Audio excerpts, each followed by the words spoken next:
I'm going to show you some wet sanding motions. So I'm going to show you how to wet sand a door. I like to use a plastic ice cream container, perfect for the block, so I can keep dipping it and dunking it and keep everything wet. I get a long bucket too for the long sheet there. I like to use an old chair without a backing so I can sit on there. I don't have to stand up the whole day or up and down like a toilet seat, or I can just put the bucket on it for sanding the higher edges. I like a milk crate too. Steel or plastic is fine. That way I can sit to do the bottom edges and I'm not kneeing on the ground. Next, I sand from the flats first. Same on the bottom. So all the edges are lined up. Same at the top of the door. I start up here, I put my finger so I don't dig into the line, and we go back and forth and we get it sort of shaped out. And then we go this way. Crisscross pattern. Then we go that way. Then we go that way.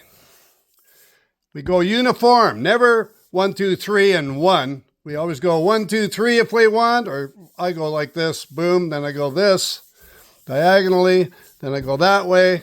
I do all the edges first, all the way around, and then I do the middle into the edges. That way we always go from the good to anything that's bad. Very important. Then I take the folded one and I go into the body line here, and we go back and forth there. And that I do slower. The others I do fast. You don't go slow when you're wet sanding. You always go fast so it rides across and shaves it down nice and flat. But here we're going to go down the edges. Then we have to just take the corner and we're going to make sure it shapes out really nice. And the guide code helps you do that.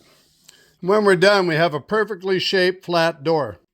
In the end, we have panels that flow together perfectly. Even the light will reflect straight. You won't get a warble where your gaps are, and that makes a difference between a show car. If you do that all the way around, even on the top here, panel to panel, of course you make sure the door fits perfectly before you start.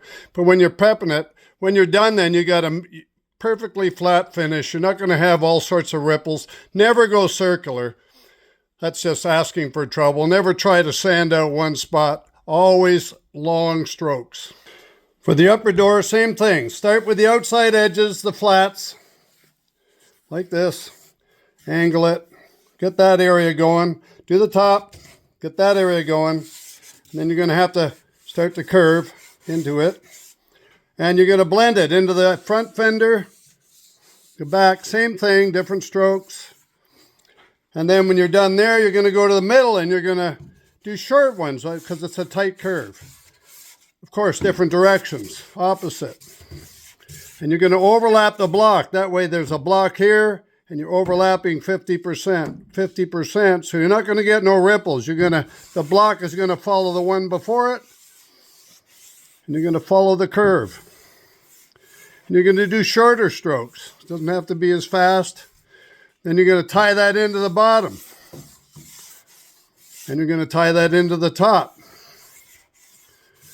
And you're going to flow it all together. And when you're done, you're going to have a perfectly shaped upper door. Please like and follow.